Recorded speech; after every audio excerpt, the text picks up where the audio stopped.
Estos son días claves para organizar nuestros propósitos y convertirlos en metas. Por eso hoy tenemos a nuestro experto Jimmy Cordero Arrieta, quien es contador público y asesor financiero y crediticio, para hablar del tema que Nati nos adelantó: cómo organizar el presupuesto para cumplir justamente con todos esos propósitos del nuevo año, amiga. Y lo recibimos con un aplauso, eso no cambia, porque aquí, Jimmy, hay que empezar con buenas energías y con muchas ganas de hacer las cosas súper bien, ¿verdad, Rose? Sí, definitivamente yo creo que esta es una fecha en donde si las personas no han tenido esa disciplina de tener un presupuesto, pero siempre al final sufren las consecuencias de esas acciones de no tener un presupuesto, esta es una fecha clave para hacer un 2025 diferente. Jimmy, bienvenido. Muchísimas gracias y nuevamente un placer estar acá en el programa y compartiendo con la comunidad, y desearles un feliz año y que sea de mucha prosperidad y mucho éxito para todos. Yo quiero preguntarle, Jimmy, ¿cómo pasó usted esas fiestas y esas épocas? ¿Tuvo Bien, descanso? Sí, la verdad que tuve descanso, la pasamos en familia acá en la capital, con la familia de mi esposa y con mi familia para el 31. Ah, qué bonito. Bueno, pues qué bien que también está recargando energías, porque una de las cosas que más nos interesa también es poner en orden las finanzas. No todo el mundo se puede dar el lujo de decir, bueno, ya gasté lo que gasté en fin de año y empecé con el pie derecho, tranquilo, holgado. Así que bueno, primero, ¿cómo defino las metas financieras del año? Primero tengo que ver mi contexto, cómo cerré el año para poder establecer metas, o cuál sería ese primer paso ahora que estamos arrancando y tomando esta hojita en blanco para poder escribir una historia bonita. Exacto, creo que esa es una muy buena recomendación. Tenemos que tomar papel y lápiz para empezar a definir esas metas financieras que nos estamos estableciendo para este nuevo año. Deberíamos de separarlas en dos: cuáles van a ser las metas a corto plazo, las que podemos alcanzar en el menor tiempo posible, y también metas a largo plazo. Metas a corto plazo estaríamos hablando como que vamos a pagar alguna deuda, vamos a ahorrar para un viaje que queremos hacer a final de año con toda la familia, vamos a comprar algún tipo de activo, algún tipo de electrodoméstico, una motocicleta. Y ya a más largo plazo estamos hablando de si vamos a invertir en comprar, para ahorrar la prima para una vivienda, vamos a hacerle mejoras a nuestro hogar, vamos a invertir en algún negocio. Podría ser de que este es el año en el que queremos hacer un emprendimiento, o bien simplemente queremos empezar un plan de ahorro para el retiro, ¿verdad? Para la pensión. Jimmy, ¿por qué nos cuesta tanto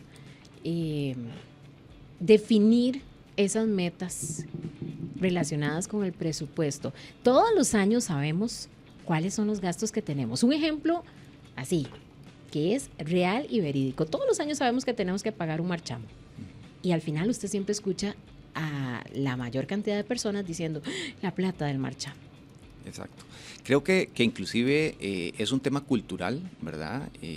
En donde pocas veces, o inclusive vemos que desde el sistema educativo no nos enseñan a tener esta cultura del ahorro, de que siempre ahorramos lo que nos sobra y no de los ingresos que tenemos ahorramos un porcentaje, ya lo destinamos desde un inicio, ¿verdad? Entonces, ese podría ser el primer hábito que tenemos que tratar de implementar para este 2025, en donde ahora sí vamos a hacer una asignación de porcentajes, ¿verdad? De cómo nuestro ingreso lo vamos a destinar. Entonces, un poquitito más adelante vamos a dar algunas recomendaciones de porcentajes ideales que podríamos destinar para diferentes rubros. Cuando uno se proyecta ideales, digamos, como que uno diga, este año voy a pulsear esa casa propia, o este año voy a intentar invertir en algo, ¿verdad? O adquirir un carro nuevo. ¿Qué cosas del contexto en general y de las proyecciones que se hacen financieras, incluso a nivel internacional, Jimmy, deberíamos de tomar en cuenta? Por ejemplo, la fluctuación del dólar, porque esto nos sirve no solamente para valorar si uno gana en dólares, nos sirve para valorar las tasas de interés, qué tan fluctuantes pueden volverse, qué se proyecta, qué se dice y qué papel juegan esos factores a nivel global para tomar decisiones a la hora de establecer estas metas financieras. Exacto, sí, en ese caso siempre tenemos que hacer una evaluación de la situación financiera actual, primeramente, cuáles son nuestros ingresos, cuál es la estabilidad de esos ingresos, ¿verdad? Si dependo de un salario o bien los ingresos los genero a través de mi actividad comercial, entonces ahí lo voy a tener que hacer. Porque en función de eso también voy a definir si mis ingresos están en colones. Usualmente nuestra recomendación va a ser que los gastos o en este caso los préstamos sean en la misma moneda para evitar esa exposición al riesgo cambiario que se presenta. Después el otro tema es el tema de las tasas de interés, ¿verdad? Que sí, efectivamente hay que hacer una valoración. Ahorita, hoy por hoy, tenemos muchas instituciones financieras que cada una de ellas tiene tasas diferentes, entonces deberíamos de hacer un análisis de cada una de esas tasas, porque al final ese préstamo es, en función de esa tasa, es la cuota mensual que vamos a estar pagando, ¿verdad? Entonces ahí tenemos que hacer ese trabajo de ver en cuál institución financiera obtenemos una tasa un poco más favorable. Otros temas a considerar va a ser el plazo, ¿verdad? El plazo de esas deudas, que tiene que ir muy alineado en función a en qué voy a invertir ese dinero. Ok, hay una cosa que a mí siempre me llama la atención, y es que uno, como viene saliendo de una época en la que si ese asalariado recibió aguinaldo, hay una sensación de que tengo mucho dinero, ¿verdad? No importa cuál sea el monto, a menos de que ya haya tomado algo de ese dinero para invertir en las recién pasadas vacaciones. Uh-huh. ¿Hasta qué punto nos puede nublar un poquito la vista quienes tuvieron la oportunidad de almacenar o ahorrar gran parte de ese aguinaldo y empezar empoderados el año sintiéndose millonarios, ¿verdad? Como que tiene una guaquita que no es normal tener, o no es usual tener todos los meses. ¿Cómo hago para tener un autocontrol, un freno y decir, ok, esto se va a gastar en 2 momentos? Uh-huh. Y ahorita hablaremos de los gastos inminentes como la entrada a clases, para quienes también tienen mucho que ver con ese tema. Sí, es un tema de disciplina, ¿verdad? O sea, suele tener de que diciembre tenemos muchos ingresos, pero siempre todos mencionamos la cuesta de enero, ¿verdad? Entonces esa cuesta de enero, si realmente tuviéramos la disciplina y en diciembre todos esos ingresos que recibimos por bonificaciones, por aguinaldo, y desde ahí ya lo clasificamos pensando en el presupuesto del próximo año, de esa entrada a clases, por ejemplo, que sabemos que siempre tiene que incurrirse en ciertos gastos para la parte educativa.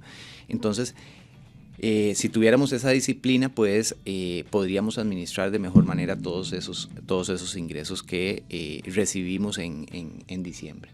Okay. Vamos a ir viendo los porcentajes de cada uno de los rubros, porque hay algo de lo que tenemos que hablar también, y es esos gastos inesperados, ¿verdad? Que por ahí el carro se dañó, que por ahí alguna situación médica que tal bien puede pasar, o eso tiene que estar dentro de los fondos médicos. Jimmy nos va a explicar justamente todo eso. Sí, en cuanto al tema del presupuesto, ¿verdad? Para la parte de los gastos, la recomendación es destinar de los ingresos un 50% para necesidades básicas, llamémoslo vivienda, transporte, alimentación, servicios básicos, ¿verdad? Como son el agua, la luz.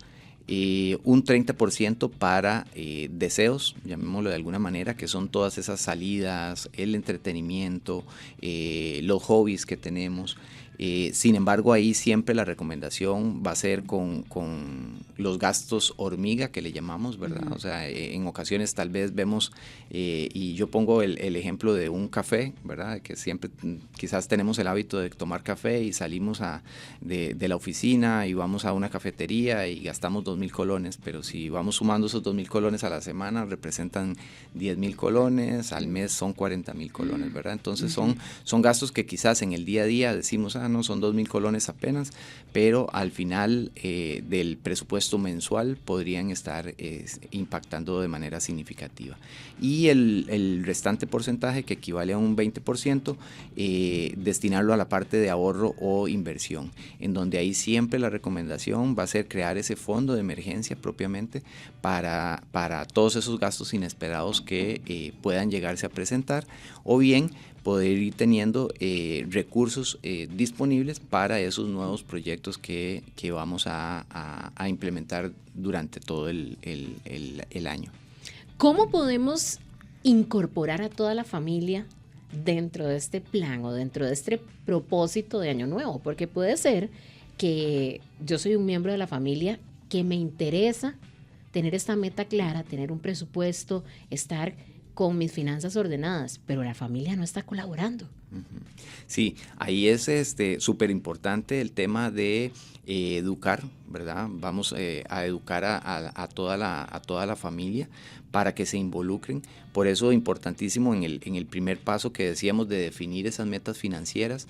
Esas metas financieras se pueden trabajar en conjunto con todos los miembros de la familia, de manera tal de que todos seamos conscientes del objetivo que tenemos, y entonces en alguna medida vamos a tener que hacer algunos sacrificios en temas de gastos en pro o en aras de poder cumplir esas metas financieras que nos establecimos para el año, ¿verdad?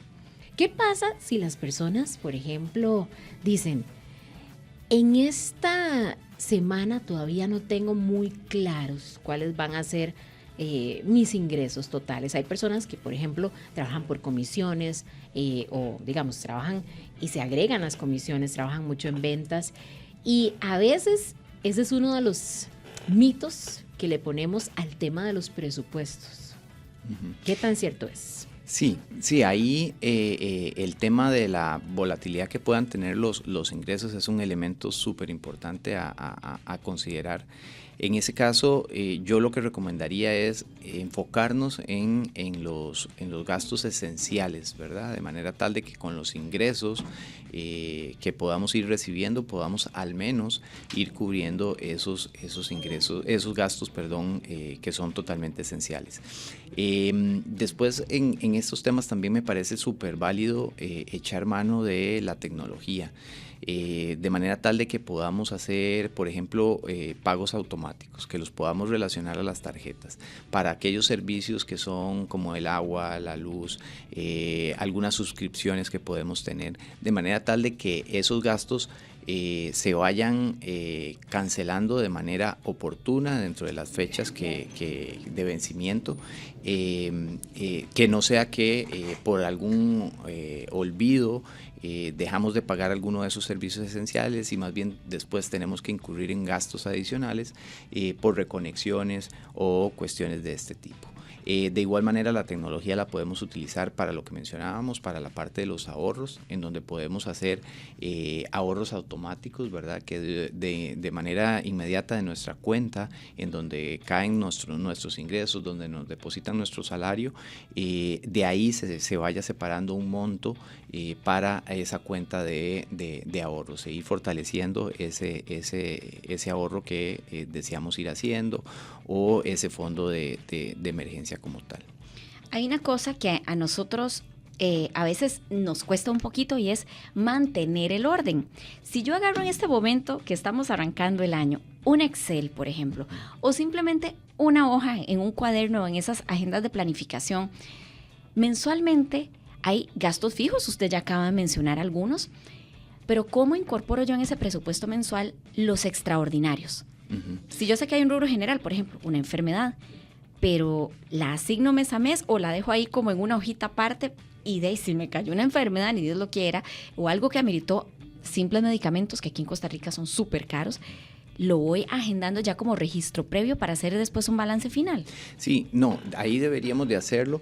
La recomendación es que el presupuesto lo revisemos mensualmente, para de manera oportuna poder identificar ese tipo de gastos, ¿verdad? Ya sean estos gastos a los cuales podemos identificar que son totalmente extraordinarios, una enfermedad, unos medicamentos, lo cual evidentemente se puede presentar. Pero haciendo una revisión del presupuesto mensual podemos identificar esos gastos hormiga, o esos tipos de gastos en los cuales podríamos hacer algún tipo de conciencia para reducirlos para el siguiente mes, de manera tal de que no sea que el siguiente mes volvemos a incurrir en esos gastos. Entonces ya nuestro presupuesto general ya lleva, digamos, 2 meses de estar incurriendo en gastos que quizás no teníamos presupuestados o que habíamos presupuestado un monto, pero nos excedimos. Entonces ir creando esa disciplina al menos mensual de hacer esa evaluación. Entonces mi recomendación, dado que usted mencionaba el tema de un Excel, en ese Excel deberíamos de registrar absolutamente todos los ingresos que tenemos y todos los gastos que tenemos en el mes para poder después hacer esa comparación con el presupuesto. Les voy a contar algo. El año pasado yo tuve muchas enfermedades, muchos episodios de disfonía, de gripes. Esperaría que este año no me pase lo mismo, pero yo traté de llevar un registro, Lo que pasa es que era un registro como muy a pie, muy de mano alzada, digo yo. Entonces yo más o menos tengo un estimado de cuánto gasté y estaba yo muy tentada de tomar un seguro privado, que aún no lo tengo, ¿verdad? Un seguro médico privado. Y yo dije, me parece que necesito un año más para ver qué tanto me enfermo, esperando no enfermarme tanto, porque fue un año particular. Sé que no fueron casualidad las enfermedades que tuve. El punto es que me encontré una herramienta muy buena, que mi marido me mandó, tengo que decir. Es un documento de Excel en donde uno registra las enfermedades. Y vea qué interesante. O sea, yo estoy enfocándome solamente en un punto de esos extraordinarios.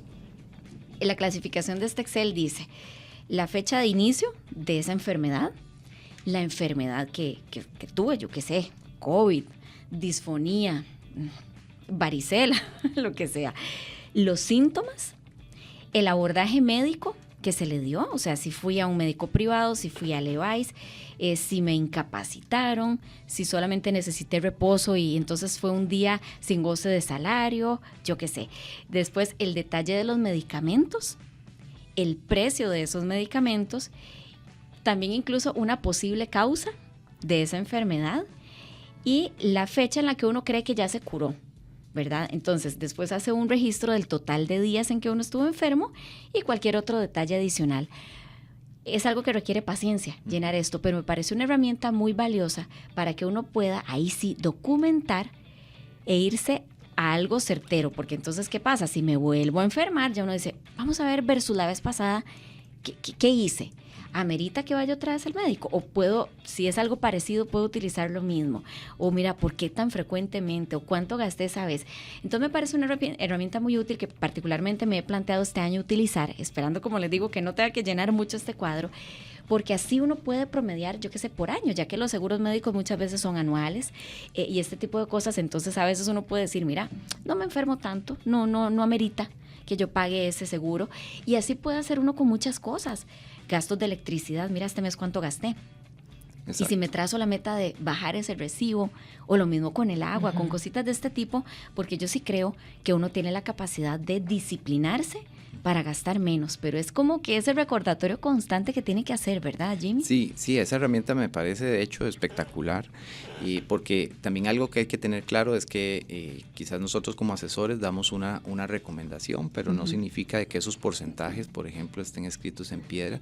Casualmente con esa información que nosotros acumulemos, podríamos decir, no, mira, el porcentaje de gastos para medicinas o para gastos extraordinarios, la verdad que por la experiencia del año anterior voy a aumentar un poquitito ese porcentaje. Entonces voy a sacrificar un poco más de las necesidades básicas o de las salidas o del entretenimiento, o inclusive de la parte del ahorro. Podríamos ser de que sacrifiquemos un poco para destinarlo a esos gastos que ya tenemos documentado, ¿verdad? Con ese control que establecimos, ¿verdad? Entonces eso nos puede ayudar o ser el insumo para poder balancear esos porcentajes de acuerdo a las necesidades que cada uno vayamos teniendo. Y excelente. Yo creo que va muy de la mano con lo que dice Nati, la consulta que yo tenía. Si hay recursos o herramientas como apps que puedan ayudar a las personas que tal vez no están tan familiarizadas con el Excel o simplemente no tienen tiempo, porque muchas veces, Jimmy, hablábamos de esos gastos hormiga. Si no los apuntás, al final no hay como pues llevarles ese ese track, ¿verdad? Ujú. Pero ¿con qué contamos también ahora que hay tanta tecnología? Sí, ahí, ¿verdad? Las recomendaciones son hasta de realmente una hoja, ¿verdad? De papel y con lápiz, porque acordémonos de que hay gente que también realiza el tema del ahorro mediante sobres, ¿verdad? Que mes a mes van guardando en un sobre para un fin en específico, ¿verdad? Entonces, yendo desde lo más básico, podríamos tener un archivo de Excel, ¿verdad? En donde es más fácil completarlo, plantillas ya estructuradas como la que mencionaba Natalia. En Google tiene una herramienta que se llama Google Sheets o hojas. Tenemos ya inclusive software que les podría mencionar como Mint, como Genavi y otros, ¿verdad? Pero ya ahí pues requieren de una descarga y todo el tema. Entonces, usualmente yo trato de mantenerlo lo más sencillo y básico, que creo que a través de un Excel o llevar el control en una hoja al final del mes podría ser hasta inclusive como más palpable o más evidente, ¿verdad? Para cada una de las personas. Ya para ir cerrando, Jimmy, yo tengo una pregunta que siempre me ha inquietado. ¿Cuántos meses es necesario que nos autoevaluemos con facturas en mano para saber que tenemos que comenzar a aplicar ciertos cambios? Por ejemplo, con los gastos hormiga. Porque yo quisiera empezar desde ya a no tener gastos hormiga, pero a veces no soy consciente de cuáles son esos gastos hormiga. Entonces yo sé que los asesores financieros generalmente le dejan a uno mucha tarea al inicio y registre todo lo que gasta, todo con precio y demás. Pero ya, si no lo he hecho hasta ahorita, el ejercicio de irlo registrando debería de comenzar hoy. Correcto. ¿Cuánto tiempo lo debo de hacer? Sí, en ese caso al menos deberían de ser 3 meses, ¿verdad? Como para ya inclusive tipificar si un gasto es recurrente y no es recurrente dentro de los gastos. Y casualmente para identificar ese tipo de gastos hormiga que podríamos echar mano para administrar y gestionar de una mejor manera el presupuesto. Ok. Y yo tengo otra pregunta que yo creo que complementa y cierra este tema. ¿Cuáles van a ser esos indicadores de logro al final del 2025? Que digamos, mi presupuesto familiar o mi presupuesto en general fue creado de una forma correcta. Me siento orgulloso, lo cumplí. Exacto. Bueno, ahí es importante en esa evaluación, primeramente mensual, ¿verdad? Porque acordémonos de que en ocasiones ocupamos como esa motivación. Entonces, en ocasiones esos logros, el hecho de que mensualmente yo haga el análisis y vea de que cumplí ese presupuesto que tenía y que más bien me sobró dinero, bueno, esa es una evidencia de que estamos haciendo correctamente las cosas. Después lo otro es que llegamos a tener el monto para el proyecto que teníamos o nos habíamos establecido desde enero, ¿verdad? Es decir, ya tenemos los fondos suficientes para hacer la remodelación de la casa, para la prima. Acordémonos de que, ¿verdad? Hay proyectos que también tenemos que tener, ser conscientes de que nos podrían tardar más de un año, ¿verdad? Como el crear la prima de una casa, pues difícilmente lo podemos hacer en un año. Entonces, saber eso de que hay proyectos que van a ser más a largo plazo y otros a corto plazo. Por eso hacer ese balance de manera tal de que nos mantengamos motivados durante todo el año, de que vamos alcanzando vamos teniendo pequeños logros y que vamos manteniendo ese control de lo presupuestado versus lo gastado. Excelente. Él es nuestro experto del día de hoy y esperamos que le haya servido mucho el tema y que sobre todo usted pueda tomar acción, aplicar esos consejos y establecer este presupuesto como propósito y como meta de este 2025. Es Jimmy Cordero Arrieta. ¿Y cómo te contactamos, Jimmy? Y sí, bueno, actualmente sería a través de el teléfono 8841-4609. Excelente, Jimmy, muchísimas gracias y que sea un año lleno de muchas bendiciones, cosas positivas, cosas buenas y de mucho así somos también para tenerte por acá más seguido. Ojalá. Así es. Muchísimas gracias por la invitación y esperamos estar por acá en el programa en este año en varias ocasiones para lo que ustedes ocupen. Muchas gracias. Si quieres más contenidos como este, suscríbete a nuestro canal de YouTube.